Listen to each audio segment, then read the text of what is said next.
بابای حاجی با شما یک دو سوال داشتم. نماز قصر گفته کدام نماز را میگویند؟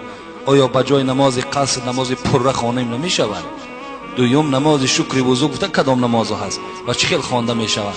مثلا نماز قصر گفته وقتی ما و شما از اینجا که سفر کردیم و دوشنبه ما و شما مسافر هستیم، اگر نیت ما و شما تا 15 روز باشد، لیکن از 15 روز زیاد باشد ما و شما مسافر نیستیم، راه در مسافرانه میخوانیم. دوشنبه که رفتیم ما و شما آدم مقیمی، یعنی آدم همونجا به حساب میرویم.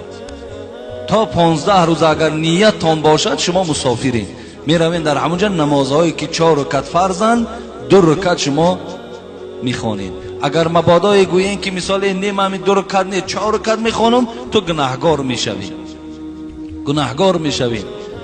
یقین دانین این آیت قرآن است که شما نمازها را در مسافرتی قصر کوتاه کنین، 4 رکعت را 2 رکعت کنین. و این خاطر اگر ما گوییم خیلی همه شرایط من خوب است، هیچ ماندگی نداریم، این آب گرم همه هست، نه 4 تا میخوانیم، در این 4 تا خواندگی تو گناهگار هستی، تو فرمان اجرا نکرده ایستادی. این یک مکافاتی هست که خدا برای تو داده است در حالت مسافری.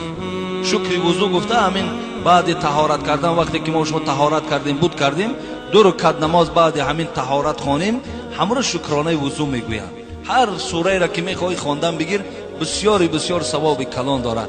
حضرت بلال حبیب خدا شب معراج در حدیث ها میگوید من گویم که آواز قدم های بلال در جنت شنیدم. وقتی که حضرت میگوید پایان آمدم و بلال گفتم آواز کفش های تو در جنت صدا داد. و چی خاطر است؟ حضرت بلال گفتن همیشه طهارت که میکردم 2 رکعت نماز از پس او میخواندم. شاید که همین عمل من در نزد خدا خوش آمده باشد و صدای کفش های من در جنت صدا داده باشد. و این خاطر شما اگر طهارت کنین و بعد او 2 رکعت نماز خوانین بسیار ثواب دارد.